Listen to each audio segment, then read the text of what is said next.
सभी को मेरा नमस्कार। विप्रलब्धा शीर्षक कविता जो कि धर्मवीर भारती द्वारा लिखी गई है, इसका सार लेकर मैं आपके साथ। कवि ने विरहिणी नायिका का मर्मस्पर्शी चित्रण अंकित किया है। इसमें राधा कृष्ण के पौराणिक प्रेमाख्यान को एक नवीन दृष्टि प्रदान करने की धर्मवीर भारती ने कोशिश की है। इस कविता में राधा का प्रेम एकदम सहज और तन्मय है। उनकी सहजता में ही उनका विकास होता है।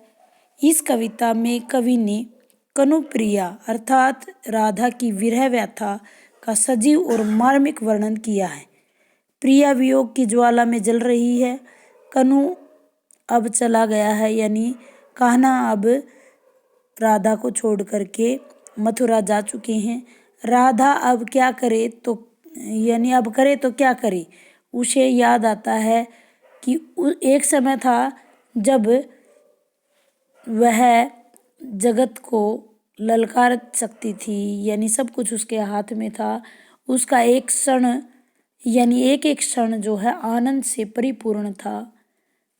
संपूर्णता इतिहास उसको व्यर्थ प्रतीत होता था, लेकिन अब केवल राधा और उसका तन, उसका एकाकीपन, उसका रीत जाने का सा भाव बचा हुआ है। अब उसके लिए पीछे बचा हुआ है डूबा चांद, संशय, व्यथा इत्यादि। राधा स्वीकार करती है कि उसका जो शरीर है वो एक टूटे हुए खंडहर के उजड़े हुए महल सा है। जो मणि जड़ित शीशा तो है, लेकिन उसकी जो शोभा है वो खत्म हो चुकी है। उसको आधी रात के समय 10 भरा हुआ बाहुहीन और प्यासा सर्पीला कसाव जकड़ लेता है। यह कसाव और कुछ नहीं, केवल वियोग है। राधा जिसमें जकड़ी रहती है। राधा कहती है कि एक समय था जब श्री कृष्ण के प्रेम को वो महसूस करती थी। उनकी संसार जो है उनके लिए अविरुद्ध गति से यानी निरंतर गति से बहता सा महसूस होता था, लेकिन अब श्री कृष्ण के बिना राधा का जो जीवन है वो शौर्यहीन हो गया है।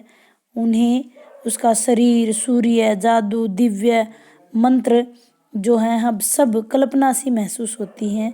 कहती है कि अब वो उसका सिर्फ शरीर बचा हुआ है। राधा के प्राण तो श्री कृष्ण के साथ ही चले गए हैं। राधा ने स्वयं को एक कांपती हुई धनुष की डोरी के समान बताया है, जिसका कृष्ण मंत्र पढ़े बाण के समान छूट गया है। संपूर्ण कविता में कवि ने नए नए उपमानों के माध्यम से राधा की विरह व्यथा को बड़े ही मार्मिक और संवेदनशील तरीके से चित्रण किया गया है। पूरी कविता के अंदर विरह यानी श्रृंगार वियोग रस से लबालब ये भरा हुआ है। भाषा शैली की बात अगर करूं तो खड़ी बोली का प्रयोग है और तत्सम शब्दों की अधिकता है। माधुर्य गुण से परिपूर्ण कविता है।